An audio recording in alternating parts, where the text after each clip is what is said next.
Baiklah sobat, kali ini sesuai dengan judul dari video ini, aku akan membahas tentang database MySQL dari awal. Ya, jadi video ini ditujukan untuk siapapun yang baru belajar atau pemula dalam membuat database ya, atau membuat tabel di lingkungan MySQL.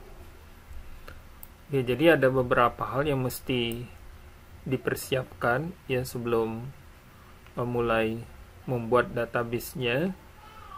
Terlebih dahulu kita harus mendownload ya, kemudian menginstal paket dari MySQL. Jadi MySQL ini ada yang terinstall terpisah atau ada juga yang sudah berada di dalam bundle ya. Nah, jadi kalau dalam bundle dia berupa modul seperti ini, dan saya lebih menyarankan yang sudah berada di dalam bundle seperti ini ya. Jadi tidak terinstall terpisah, kita tidak perlu lagi menginstalnya kita tidak perlu lagi melakukan setting konfigurasinya secara manual. Nah, jadi di dalam paket ya atau bundlenya ini, yang saya maksud di sini adalah XAMPP atau SAM ini, sudah terdapat modul Apache, MySQL dan yang lain ya. Nah, jadi Apache ini kita butuhkan untuk web servernya ya. Jadi kita menjalankan servernya menggunakan Apache. Kemudian MySQL, nah ini yang akan kita bahas ya, adalah database-nya. Nah, di sini yang saya download adalah SAM versi 3.2.4 ya, bulan Juni ya 2019. Mungkin kalau sekarang paketnya ini lebih baru ya, di tahun 2020 ya, mungkin sudah sekitar 1 tahun kemudian dengan versi yang lebih baru, kemudian fitur-fitur yang mungkin lebih lengkap. Jadi silakan ya, yang belum di-download terlebih dahulu, kemudian langsung diinstal ya, seperti biasa kita install, tinggal di next ya, kemudian jalankan SAM control panel-nya ya, seperti yang sedang saya tampilkan di layar ini. Jadi ini perlu kita mulai ya, kita start baik Apache maupun MySQL-nya ya. Jadi langsung saja kita klik start. Oke, mungkin butuh beberapa saat ya sampai Apache-nya aktif ya. Nanti akan ditentukan ya secara default port yang akan digunakan oleh web servernya ya, biasanya port 80. Begitu juga dengan MySQL-nya juga, kita tunggu beberapa saat ya sampai dia diaktifkan.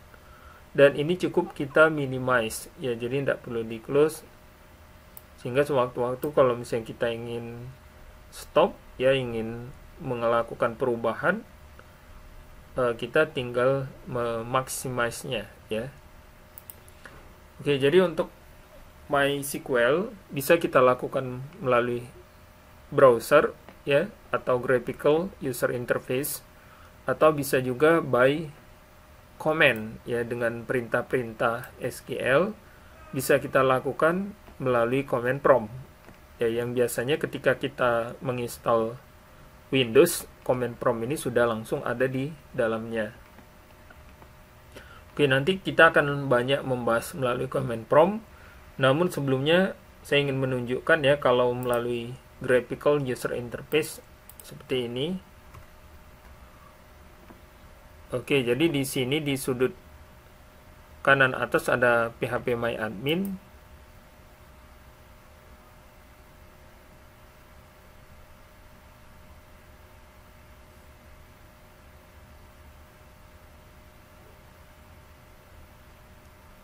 Oke, jadi masih loading ya. Nah, jadi nanti kita juga akan membahas yang melalui graphical user interface ini. Oke, ini kita udah masuk ke area kerja dari MySQL ya, melalui phpMyAdmin. Nanti kita akan bahas, tetapi yang ini belakangan ya.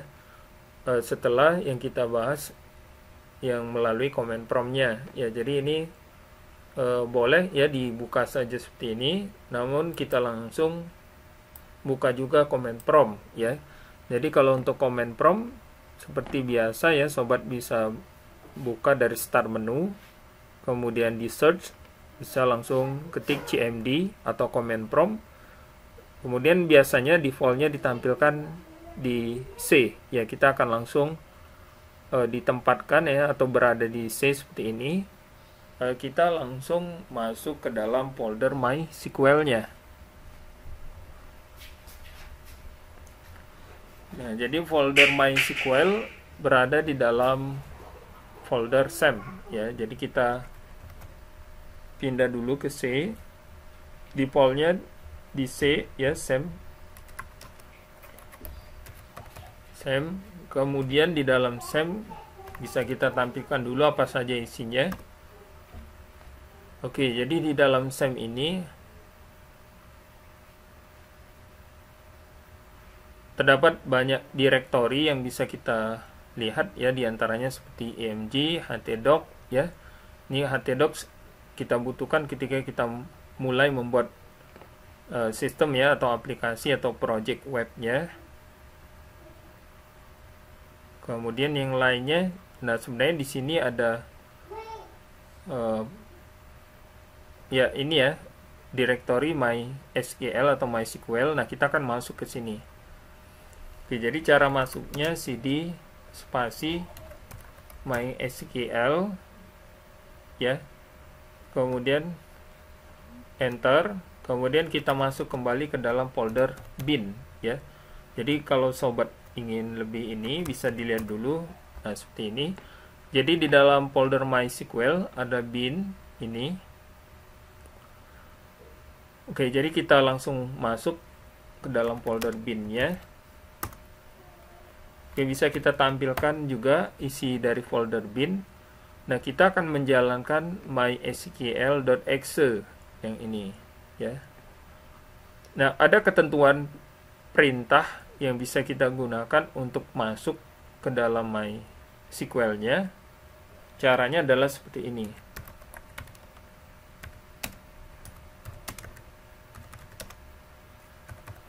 Oke, jadi U ini adalah user, nilainya adalah root ya. Defaultnya biasanya kita sebagai root. Min P ini adalah password ya, passwordnya defaultnya kosong ya. Jadi kalau awalnya selalu seperti ini biasanya ya. Jadi silakan sobat yang memang baru belajar ya, langsung saja diketik dulu ya, sembari dibuat ya, sembari coba untuk dipahami ya. Ya, mungkin kalau belum terlalu nyambung itu biasa ya kalau kita baru belajar. Tapi paling tidak udah tahu fungsi-fungsinya untuk apa ya. Kemudian jadi kita enter password ini, kita kosongkan, enter lagi. Dan sekarang kita sudah masuk ke dalam MySQL-nya. Oke, jadi kita udah masuk sekarang. Ini kita scroll aja ya biar tidak terlalu rame di monitornya. Kemudian sekarang kita udah masuk ke dalam MySQL. Apa saja yang bisa kita ketik ya, kita kerjakan di sini ya, banyak ya, terutama yaitu membuat database. Itu tujuan utama kita masuk ke dalam MySQL. Nah, kemudian kita bisa mengetikkan beberapa perintah definition ya, atau DDL-nya. Misalnya kita ingin melihat database apa saja yang sudah ada saat ini di dalam MySQL ya. Perintahnya adalah show databases. Oke, jadi tambahin s akhirnya ini karena plural atau jamak ya, banyak, lebih dari satu biasanya kan.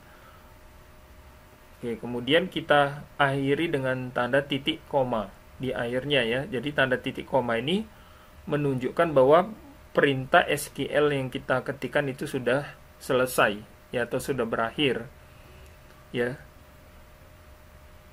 Oke, langsung kita enter saja seperti ini. Nah, kemudian ditampilkan semua database yang ada di dalam MySQL. Oke, jadi ada beberapa database, kampus, ya login, information scheme. Nah, ada beberapa database bawaan ya. Jadi database yang memang sudah ada ketika kita menginstal MySQL-nya ya. Nah, database ini biasanya sangat penting ya. Jadi berhubungan dengan sistem MySQL-nya itu sendiri ya. Sehingga ya jangan kita hapus, jangan kita ganggu-ganggu ya.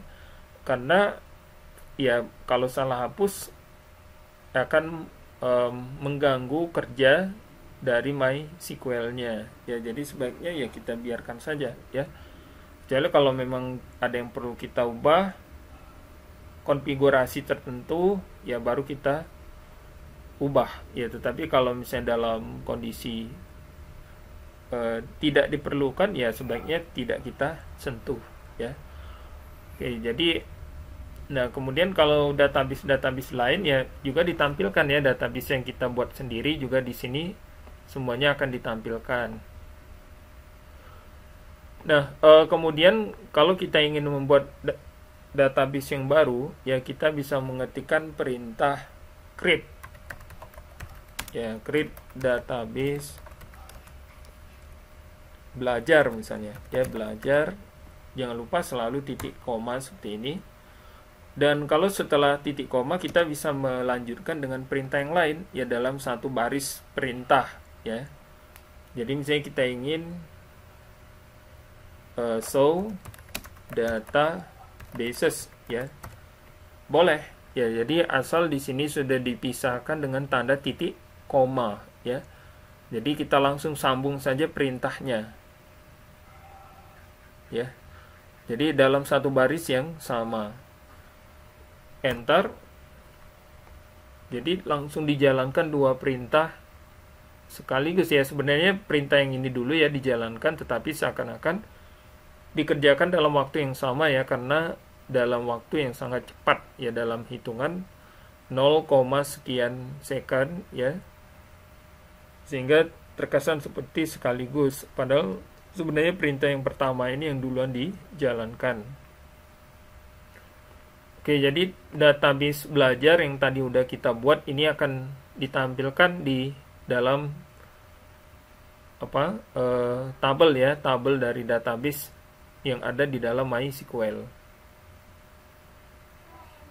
Oke, jadi kemudian database belajar ini bisa langsung kita gunakan ya. Nah, kata kuncinya di sini gunakan ya, berarti kalau menggunakan sintaksnya adalah use ya, use belajar, jangan lupa titik komanya ya atau semicolon, enter, database change ya, berarti kita sudah masuk atau sudah menggunakan database belajar.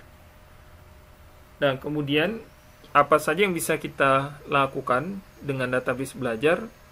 Di dalam database ini tentu saja kita bisa membuat tabel ya. Jadi kan di dalam database itu bisa terdiri dari tabel-tabel ya, satu tabel, dua tabel, atau banyak tabel ya. Jadi sesuai dengan kebutuhan kita ya, mau 5 misalnya 10, 20, atau sistem atau project yang sangat besar itu biasanya kan tabelnya sudah sangat banyak ya, dipecah-pecah ya sesuai dengan fungsinya masing-masing.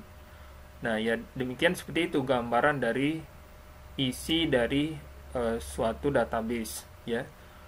Nah oleh karena itu kalau sekarang kita sudah masuk ke database-nya, sekarang kita mulai membicarakan tentang tabel.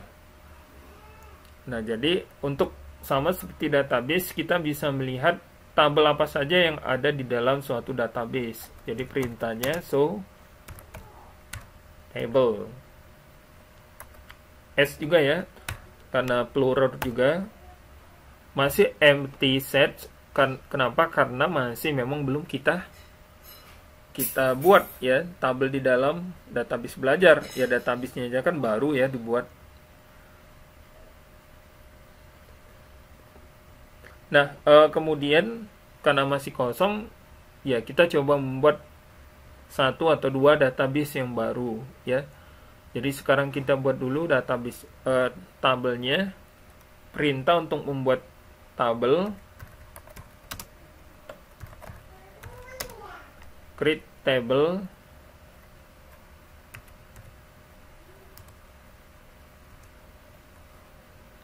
belajar database-nya, tabelnya mulai ya. Oke, jadi kita buat aja tabel mulai namanya. Kemudian langsung kita lanjutkan dengan beberapa field ya. Field ini nanti berupa kolom ya. Yang pertama yaitu nama ya, kita contohkan aja. Kemudian kita ikuti dengan tipenya ya. Misalnya di sini kita buat dalam bentuk varchar, diikuti dengan size atau ukurannya. Kita isikan 50. Kemudian alamat ya. Varchar juga kemudian kita isikan 100. Oke, jadi ini perintah awal ya, perintah paling dasar ya ketika kita ingin atau ya ingin membuat tabel ya. Perintahnya adalah create table. Nah, ini adalah perintah yang baku ya. Jadi tiap kali kita mau buat tabel, perintahnya selalu create table ya. Perintahnya selalu create table. Kemudian diikuti dengan nama tabel yang kita buat ya. Di sini kita isikan mulai ya, tapi kalau misalnya ini ya sesuaikan saja ya dengan isinya ya. Jadi misalnya create table mahasiswa ya, create table penjualan, create table kampus ya, create table dosen ya, create table guru. Nah, itu sesuai ya, biasanya nama dari suatu tabel mencerminkan data yang ada di dalamnya ya. Jangan misalnya data tentang penjualan tetapi misalnya nama tabelnya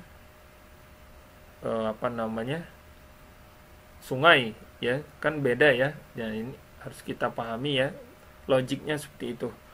Kemudian setelah nama tabel langsung buka kurung ya. Jadi langsung kita buat kurung. Apa yang berada di dalam tanda kurung ini yaitu nama field diikuti dengan propertinya ya. Jadi nama field kemudian spasi. Nah, adapun di sini propertinya adalah yang pertama tipenya ya. Jadi selalu tipe, kemudian ukurannya ya. Kalau dia berupa angka ya berapa digit ya. Kemudian kalau misalnya berupa huruf berapa karakter misalnya ya. Nah, kemudian properti yang lain sebenarnya ada juga ya, seperti apakah field ini berfungsi sebagai primary key misalnya ya. Kemudian apakah dia not null atau mengizinkan nilai null ya. Tapi kalau tidak ya kita tambahkan ya, untuk awal ini ya tidak apa-apa ya, dibuat aja seperti ini. Kemudian kalau kita ingin menambahkan field yang kedua, misalnya di sini alamat tipenya sama seperti field yang pertama tadi, kita pisahkan dengan tanda koma. Ya, jadi di sini kita tambahkan tanda koma ya. Menandakan bahwa ini udah beda dengan yang field yang pertama tadi ya. Kalau kita lupa tanda koma biasanya kan error. Ya, jadi kalau kita lupa nanti kita cobain aja ya. Gimana respon ya, reaksi dari MySQL-nya ya ketika menanggapi ya kesalahan ya mungkin atau ketidaktepatan di dalam penggunaan perintah. Oke, kemudian jangan lupa ya penutup kurungnya. Ini kita perhatiin ya. Biasanya kita kalau baru belajar kita lupa ya. Ini perlu kita perhatikan berapa kali dibuka penutupnya. Kemudian jumlah penutupnya juga berapa kali ditutup ya. Jadi harus kita perhatikan. Nah, tanda titik koma juga selalu ya diperhatikan, jangan sampai lupa, karena ini akhir dari suatu perintah. Kemudian kita langsung enter. Query OK, one row affected, berarti kita berhasil membuat tabel yang baru.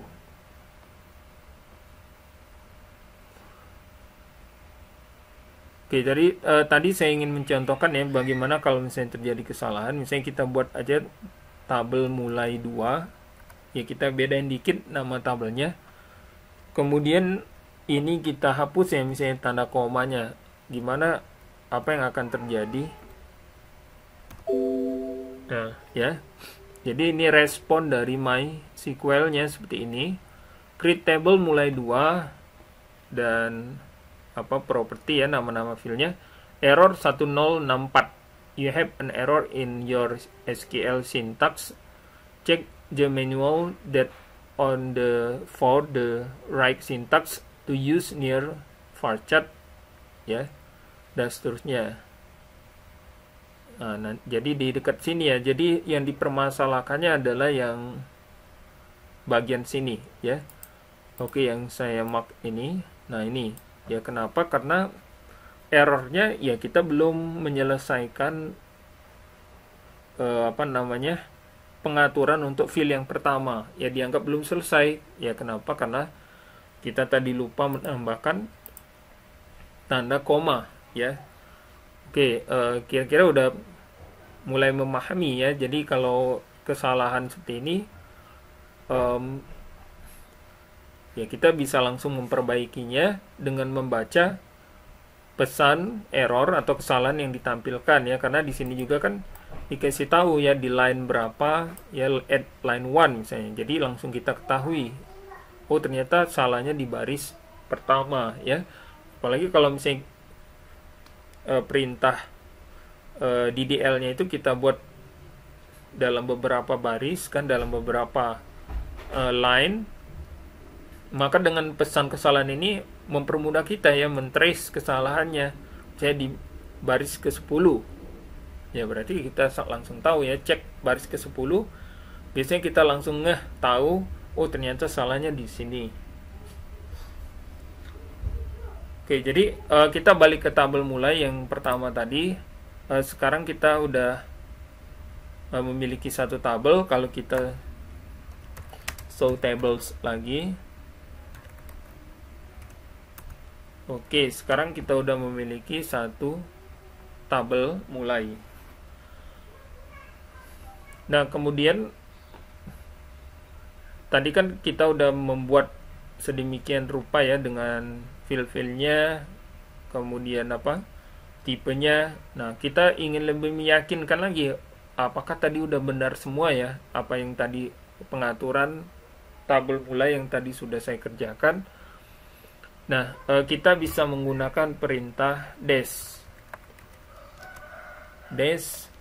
mulai titik koma, enter. Oke, jadi pengaturan yang tadi udah kita kerjakan itu bisa kita lihat menggunakan perintah dash mulai ya, maksudnya di sini describe. Jadi kita ingin melihat pengaturan yang tadi udah kita kerjakan. Jadi di dalam mulai ada dua field, nama dan alamat, masing-masing tipenya varchar ya, kemudian mengizinkan nilai 0, berarti dikosongin boleh ya. Jadi tidak, kalau misalnya ada user yang nggak mau ngisi, misalnya kalau kita buat aplikasi di web kan, oh saya nggak mau ngisi nama misalnya kan, nama saya sebaiknya dirahasiakan misalnya, boleh misalnya kan. Tetapi kalau misalnya kita buat itu not null, berarti user tersebut harus mengisi field nama tersebut ya. Kalau enggak ya nggak bisa lanjut misalnya kan ke tahap berikutnya misalnya, seperti itu. Kemudian key, nah ini tidak kita jadikan key ya, primary key di pelajaran selanjutnya itu berfungsi sebagai uniqueness ya. Jadi pembeda antara satu data ya, satu data dengan data yang lain ya. Oleh karena itu primary key itu tidak boleh sama nilainya ya. Contoh primary key misalnya kalau di tabel kependudukan seperti nick ya. Nah, nick setiap penduduk itu pasti berbeda ya. Penduduk di Indonesia misalnya pasti nicknya berbeda ya, dari 200 sekian juta itu memiliki nick yang unik ya, berbeda antara satu dengan yang lain ya. Walaupun misalnya namanya mungkin banyak yang sama ya, tetapi nicknya pasti berbeda. Oleh karena itu nick yang dijadikan sebagai primary key. Kemudian defaultnya null ya, jadi memang kosong. Ekstra di sini ketentuan lain, misalnya kita ingin menjadikannya sebagai auto increment. Nah, jadi berarti kalau auto increment nilainya akan bertambah secara otomatis ya. Tapi ini juga tidak kita tambahkan. Oke, jadi fieldnya ini semuanya akan ditampilkan ya dalam satu tabel. Kebenaran ini cuma 2 ya, berarti hanya 2. Dan kalaupun misalnya kita ingin melakukan perubahan ya, nah ini bisa kita lakukan ya. Oh ternyata seharusnya nama ini seharusnya fieldnya nama lengkap misalnya ya, kita nanti bisa menggunakan perintah update ya. Tapi untuk awal ini belum ya, jadi kita terusin dulu yang ini. Nah sekarang dari tabel yang tadi sudah kita buat, tabelnya ingin kita isi dengan data ya. Jadi tabelnya ingin kita isi dengan data. Nah, perintah untuk menginput insert data ke dalam tabel, perintahnya adalah insert into ya. Perintahnya insert into. Dan ini selalu baku ya, selalu seperti ini kalau misalnya kita ingin insert, memasukkan data ke dalam suatu tabel, diikuti dengan nama tabelnya, yaitu mulai ya. Dan perlu sobat ketahui, di MySQL tidak case sensitive ya, jadi tidak membedakan antara huruf besar dan huruf kecil ya. Jadi mau sintaknya kita tulis huruf kecil semua, mau huruf besar semua, atau mau campur boleh, silakan ya. Jadi misalnya kita ingin buat seperti ini boleh, insert into mulai misalnya boleh ya. Kemudian values. Nah, values juga merupakan sintaks yang memang sudah ada ya. Jadi maksudnya nilai yang akan kita masukkan ke dalam tabel mulai ya. Jadi tabel yang sudah kita buat di sini. Oke, jadi sama seperti ketika tadi meng-create table, kita kembali buat kurung seperti ini. Kemudian nilainya kita taruh di dalam tanda kurungnya ya, karena dia tipenya varchar, maka kita berikan tanda kutip seperti ini. Kalau tipenya berupa angka, tidak perlu ya. Nah, jadi yang pertama nama, misalnya Aminah ya. Kemudian alamatnya Palembang. Oke, jadi seperti ini ya cara pengisian ke dalam tabelnya ya. Dan selalu perhatikan tanda sintaknya ini ya, seperti tanda kutip, koma ya, jangan sampai ketinggalan. Enter. Query oke, berarti kita sudah berhasil menginsert data ke dalam tabel mulai.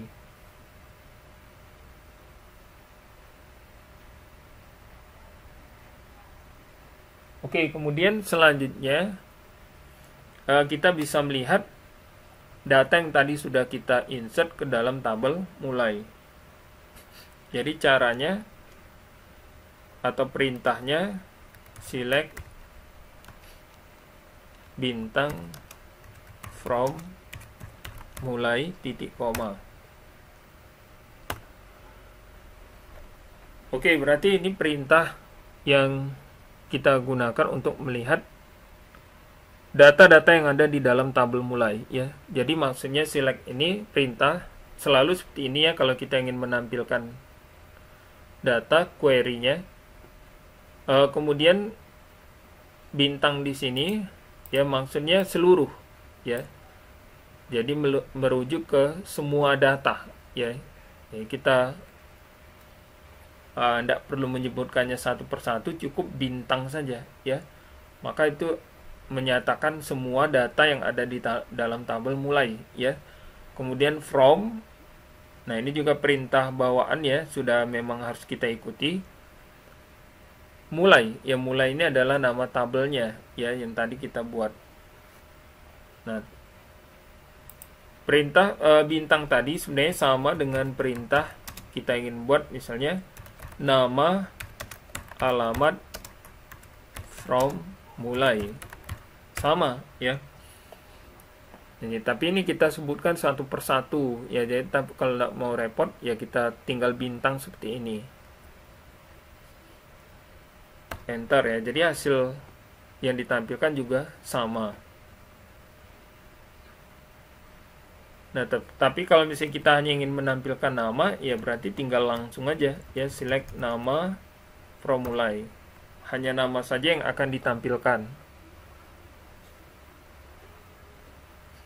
Jadi masih mudah ya untuk dipahami.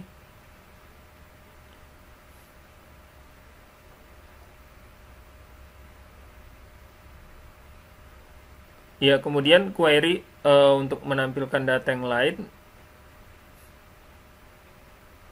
Ya, tergantung ya sesuai dengan kebutuhan kita. Ya, ini karena datanya baru satu belum terlalu kelihatan ya. Ketika kita menggunakan beberapa perintah query yang berbeda, oleh karena itu datanya kita tambah terlebih dahulu. Jadi kan data yang kedua, ketiga dan seterusnya. Oke, jadi kita insert lagi.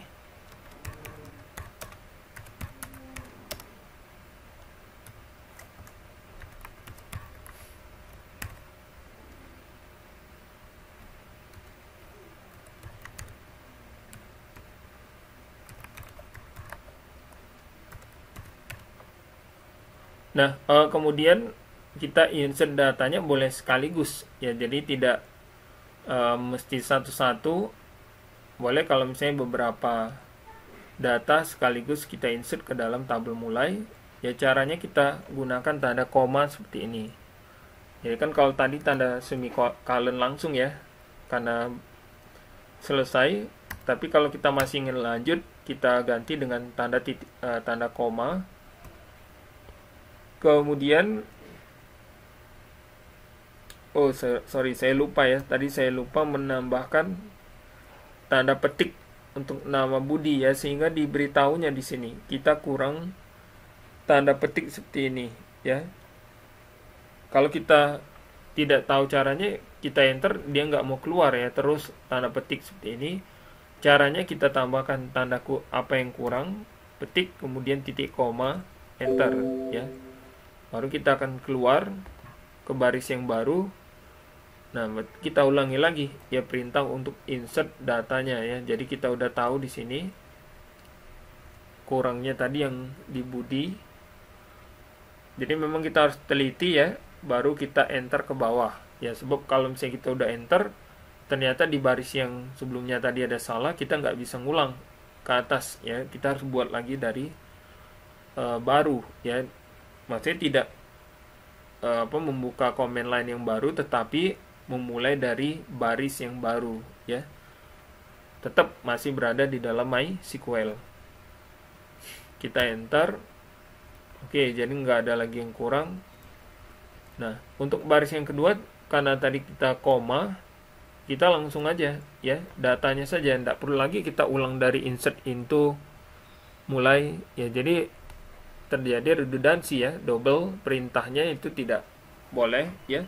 Jadi insert into mulai values-nya cukup sekali saja, cuman datanya yang kita buat ya seberapa banyak sesuai dengan kebutuhan. Contohnya seperti ini ya. Rido.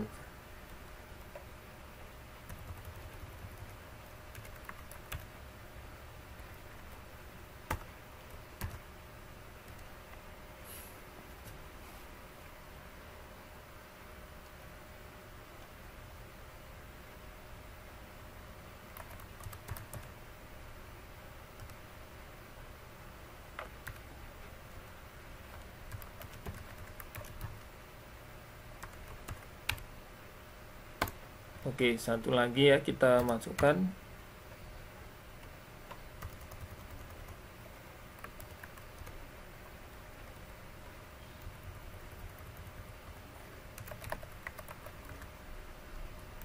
Oke, jangan lupa tanda titik komanya terakhir. Kemudian kita enter. Query oke, for row affected, berarti kita sudah berhasil memasukkan 4 record data ke dalam tabel mulai. Kita lihat ya, kembali lihat datanya.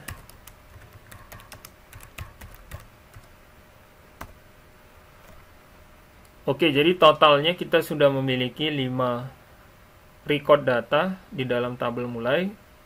Nah, kita bisa membuat variasi perintah yang berbeda.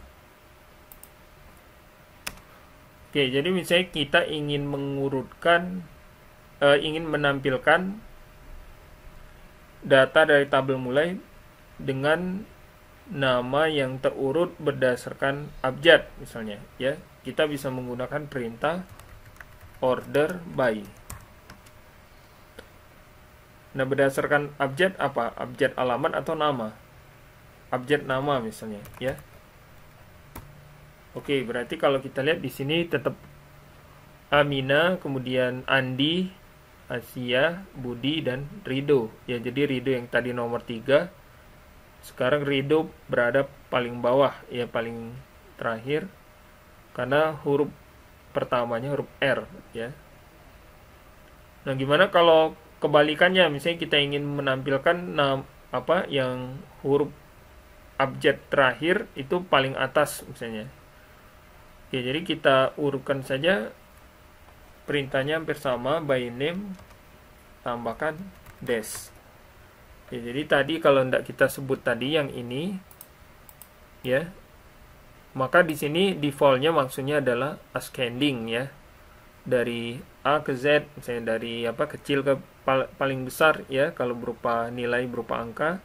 Nah, tapi kalau kita tambahkan dash seperti ini, maka yang dimaksud di sini adalah kebalikannya ya, dari Z kemudian ke A ya, atau dari yang terbesar 1000 misalnya kan ke 1. Oke, langsung kita enter.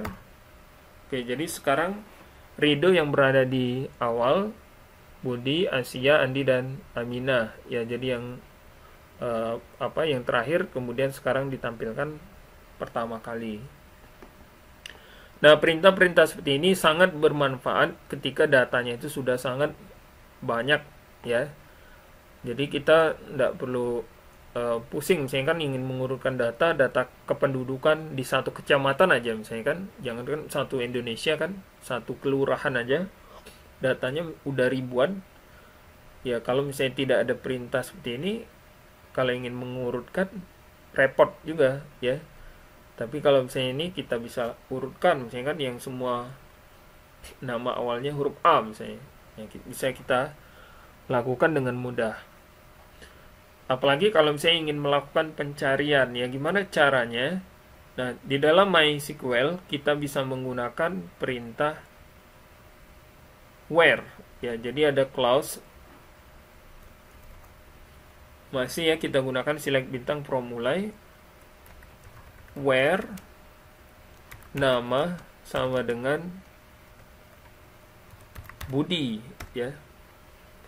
Nah, jadi jangan lupa karena Budi ini kan berupa karakter ya, maka kita tambahkan tanda petiknya seperti ini.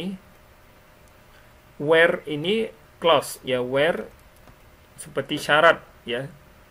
Kemudian selanjutnya setelah where kita ikuti dengan nama filenya yang berdasarkan apa? Berdasarkan nama misalnya. apa nilainya Budi. Ya, kemudian kita enter. Oh, dapat ya data yang kita cari Budi. Nah, demikian juga dengan tadi ya, contohnya data kependudukan ya, atau bahkan ketika kita menggunakan mesin pencari ya, maka yang search engine ya, maka yang dijalankan adalah pada dasarnya perintahnya adalah perintah query dengan menggunakan kondisi tertentu ya. Nah, jadi gambarannya seperti inilah ya. Jadi where kita masukin tuh keyword ya, kata kuncinya di search engine. Kita ingin cari misalnya tempat makan di Palembang ya, where misalnya tempat sama dengan di mana misalnya tempat makan yang enak misalnya di Palembang, tek ya, search, langsung ditampilkan ya hasil pencariannya. Dan di situ ya kita bisa melihat, oh ternyata di sini misalnya kan hasil pencariannya. Nah, demikian juga dengan di query ini ya. Jadi kita menggunakan where langsung dapat ya. Nah, bisa kebayangkan kalau tadi data kependudukannya sangat banyak sekali, ribuan, dengan menggunakan perintah query ini ya, kita bisa mendapatkan data yang memang tepat ya, yang valid sesuai dengan apa yang kita cari. Dan perintah clause where ini bisa kita detailkan lagi ya, bisa kita detailkan lagi, maksudnya di sini agar hasil pencarian kita memang benar-benar sesuai ya. Nah, sama seperti di search engine kan, kalau kita tambahkan di Palembang yang harganya murah misalnya seperti itu ya, yang dekat bandara misalnya. Jadi nanti N kan tempat sama dengan Palembang, N tempat sama dengan bandara misalnya kan, atau apa misalnya, N harga lebih kurang dari 100.000 misalnya. Bisa seperti itu. Sehingga hasil pencariannya memang mendekati ya kebenaran ya dari keyword yang kita masukkan. Jadi memang sesuai seperti itu ya. Sama dengan seperti ini, where nama sama dengan Budi, N alamat sama dengan Medan misalnya.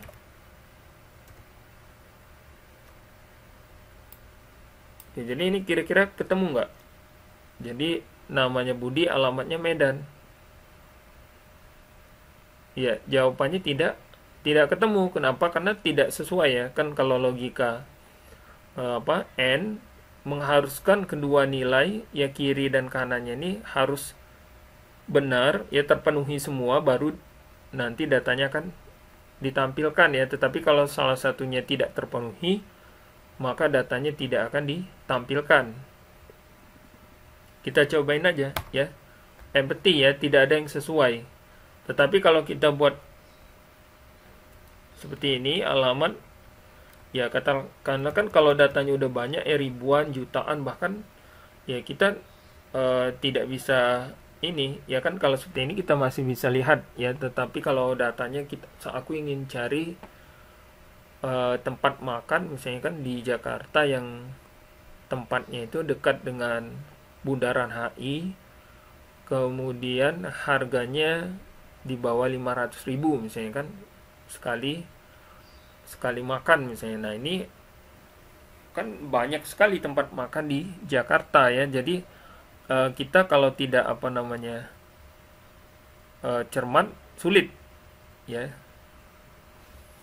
Nah, seperti ini juga ya, itu analoginya ya. Seperti ini juga, kalau misalnya datanya udah sangat banyak, ya kalau kita tidak tahu persis, ya kita bisa menggunakan perintah clause where ini ya. Jadi misalnya Jakarta,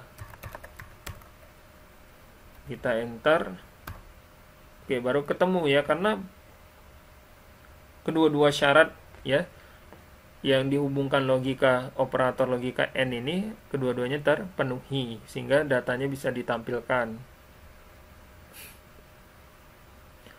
Kemudian Selanjutnya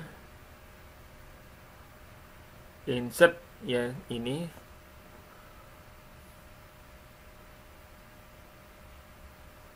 Oke, jadi misalnya kita ingin menambah misalnya ya, atau melakukan update ya, update dan delete sekarang. Nah, perintah update, kita ingin melakukan perubahan terhadap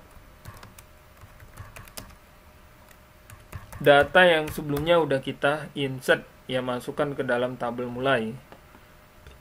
Oh, seharusnya Asia ini bukan di Tangerang ya, tetapi misalnya di Surabaya ya. Kita ingin ubah, kita bisa menggunakan perintah update table mulai set ya. Jadi update kemudian set ini merupakan ya memang sintaks dari MySQL-nya ya. Sintaks bakunya ya, jadi tinggal kita ikutin aja.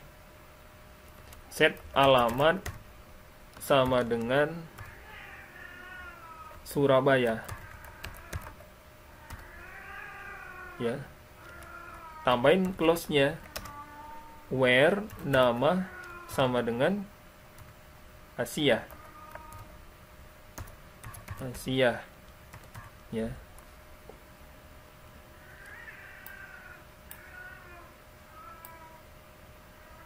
Oke, ini lebih jelas ya. Nah, jadi bisa sobat lihat di sini update table mulai. Ya, jadi kita ingin mengubah tabel mulai. Table ini juga sintaks MySQL ya, tinggal kita ikutin aja ya. Jadi jangan kita hapus atau kita ganti-ganti. Bahasa Indonesia misalnya kan tabel, padahal tulisannya table kan. Ya, itu enggak bisa ya. Nah, kemudian set, saya atur ya, setting set ini kan atur alamat di sini field apa yang akan atau ingin kita ubah, yaitu alamat. Kemudian kita ikuti dengan nilai yang baru ya, nilai yang akan menggantikan nilai yang lama, yaitu Surabaya. Tambahin close-nya, kalau tidak bingung ya nanti kalau misalnya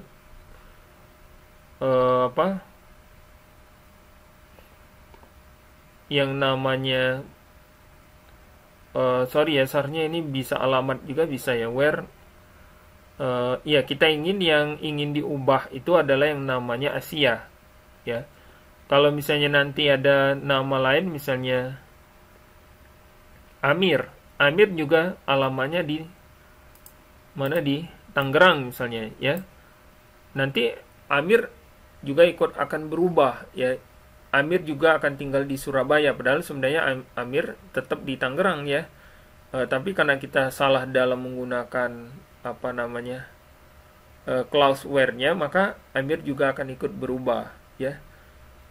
Oleh karena itu kita gunakan di sini nama sama dengan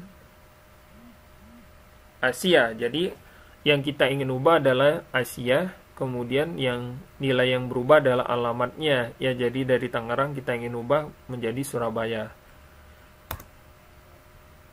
Oke, kita balik ke sini, enter.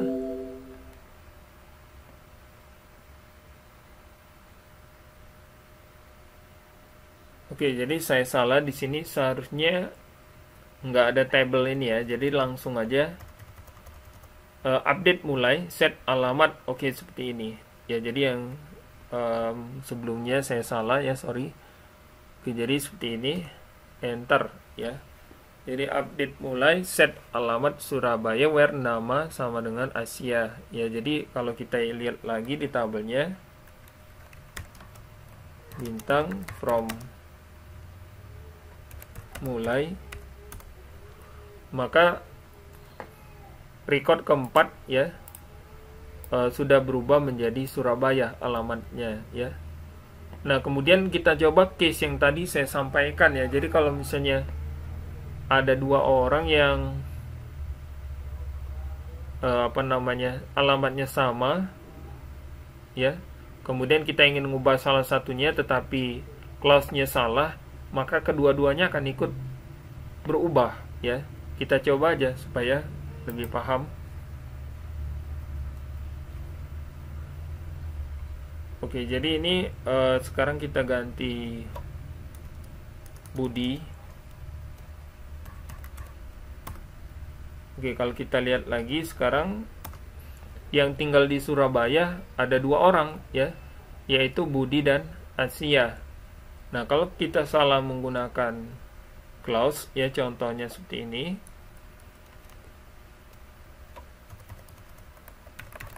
Alamat sama dengan Surabaya.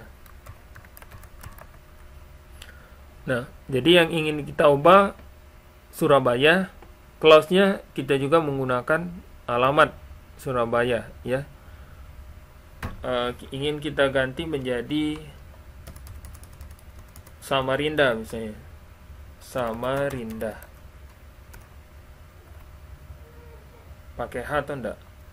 Samarinda ya. Oke, alamat Samarinda where alamat sama dengan Surabaya. Oke, jadi kalau kita gunakan clause yang kurang tepat seperti ini, maka nanti Budi dan Asia semuanya akan berubah. Padahal sebenarnya yang ingin kita ubah hanya Budi saja sebenarnya yang salah. Alamatnya di Samarinda, dibilang di Surabaya, sehingga hanya Budi yang ingin kita ubah. Namun nanti kalau kita gunakan clause yang kurang tepat seperti ini ya, maka kedua-dua data ini akan berubah ya. Oke, jadi bisa sobat lihat ya perbandingannya. Budi dan Asia kedua-duanya berubah ya, padahal kita hanya sebenarnya ingin mengubah Budi saja ya. Nah, jadi faktor clause di sini sebenarnya sangat penting ya. Jadi jangan sampai salah ya, apalagi kalau datanya sudah puluhan ya, ratusan, ribuan. Sekali kita salah, semuanya akan ikut berubah ya. Data kependudukan misalnya kan ya, kalau kita punya backupnya ya mungkin tidak masalah ya. Tetapi kalau misalnya suatu ketika kita lupa, tidak kita kembalikan lagi ya, banyak terjadi kesalahan, error dari data-data penting tersebut. Oke, ini update ya. Sekarang kita akan menggunakan delete gunanya adalah untuk menghapus ya, menghapus data yang sudah kita masukkan sebelumnya ke dalam tabel mulai. Oke, sekarang perintahnya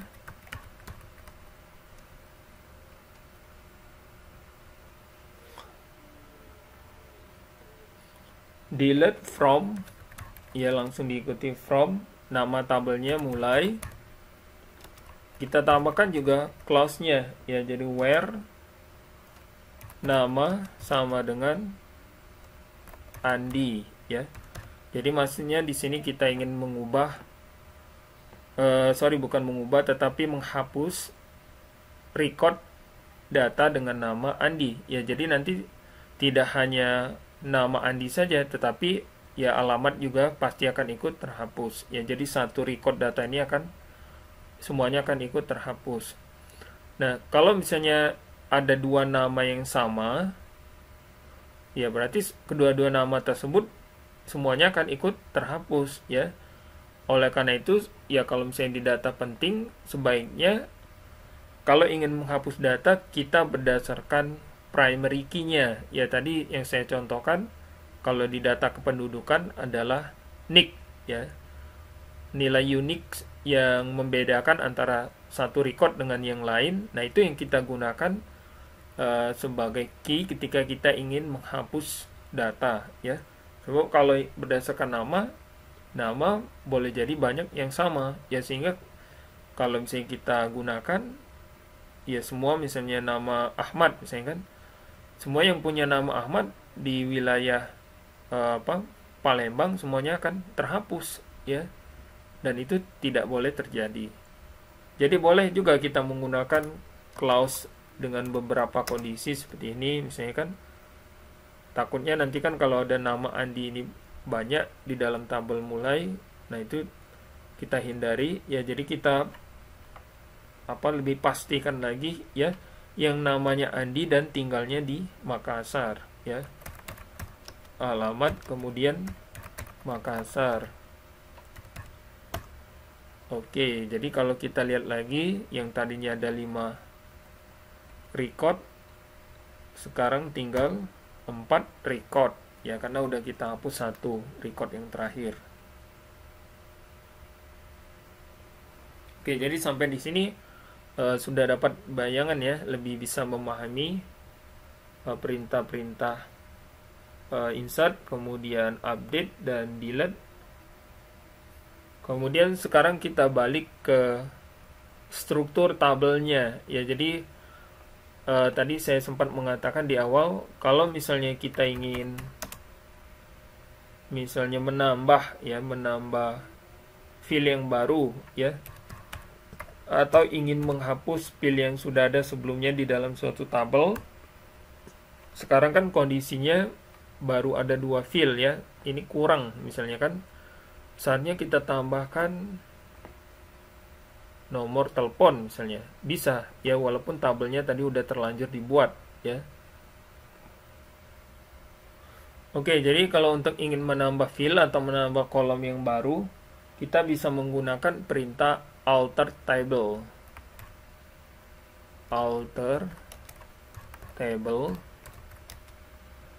Nah, diikuti dengan nama tabelnya, yaitu mulai, kemudian add nama kolomnya ya, yang ingin kita tambahkan yaitu nomor telepon, kemudian diikuti dengan tipe dan ukurannya.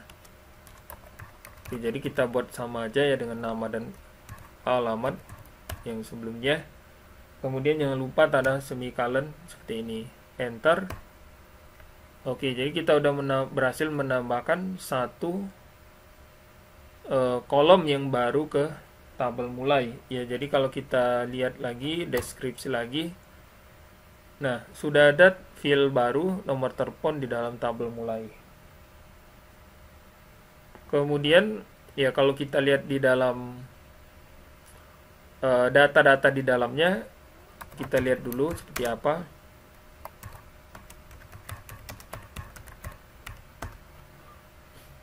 Oke, jadi nomor telepon ini nilainya defaultnya adalah 0 semua ya, 0 0 0 ya. Kenapa? Karena emang belum kita insert ya data ke dalam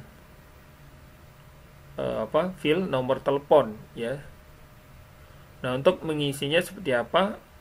Ya bisa langsung kita menggunakan perintah insert ya, seperti biasa ya. Jadi kita sebutkan saja seperti ini, insert into mulai, ikuti dengan nama filenya ya, yaitu nomor telepon,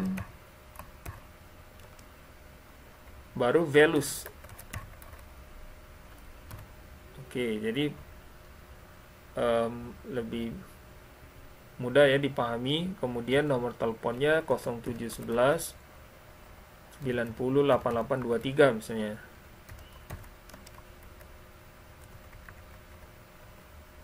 Oke, sorry, langsung saja seperti ini.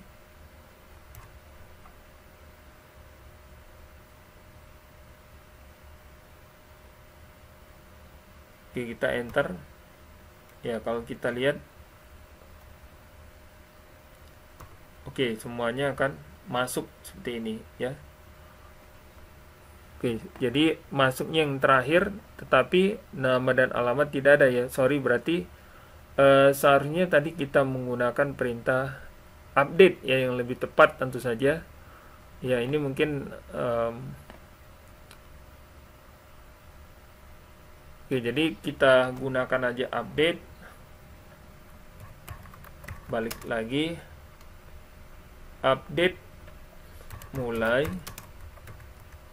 set nomor telepon sama dengan 0711 23 44 56, where nama sama dengan Aminah, enter. Oke, jadi udah berubah ya. Jadi yang paling bawah tadi ya mungkin kita apa namanya,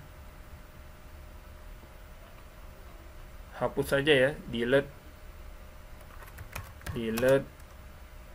from mulai where nomor telepon sama dengan 0711 90 88 23. Oke, datanya udah terhapus ya. Nah, demikian juga dengan record yang kedua, ketiga, dan keempat ya. Kalau kita ingin ubah ya, caranya kita menggunakan perintah update ya, sama seperti yang ini tadi, sehingga data-datanya tidak lagi null ya. Tetapi kalau misalnya ini memang boleh dikosongkan ya, tidak masalah ya. Tetapi kalau datanya memang penting, harus diisi ya, kita bisa menggunakan perintah update.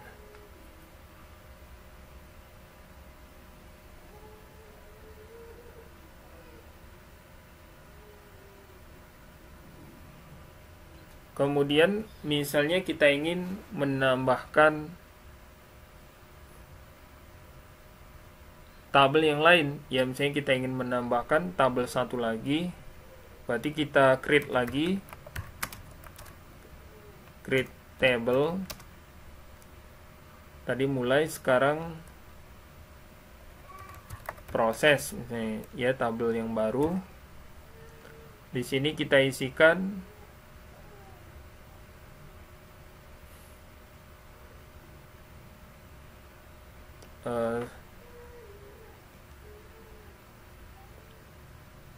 status ya,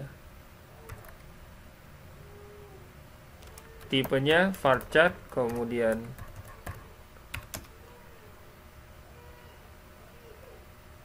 kita tambahkan nick,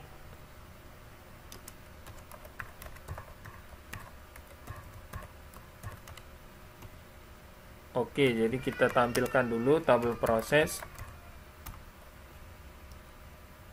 Oke, jadi langsung kita insert ke dalamnya, insert into process values. Jadi menikah ya, nicknya 123456. Oke, kita ikuti langsung dengan record data yang kedua, belum menikah, ganti aja ujungnya, satu lagi,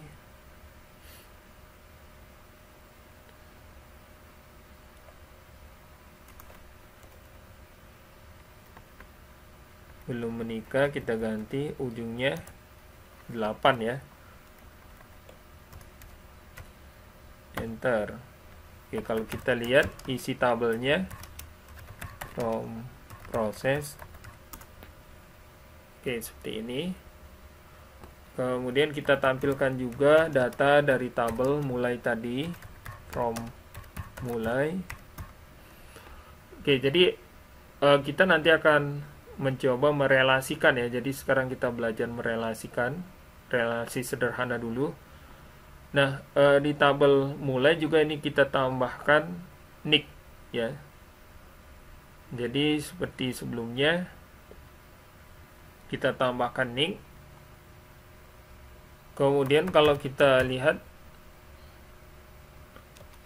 bintang from mulai, oke, sekarang sudah ada nick. Sekarang kita tambahkan update dulu ya, update mulai, set nick sama dengan 123456,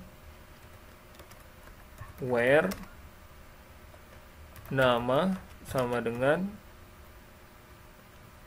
Amina ya,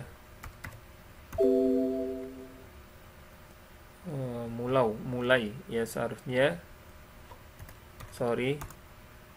Oke, jadi kalau kita lihat lagi datanya udah ada. Kita tampilkan juga yang dari tabel proses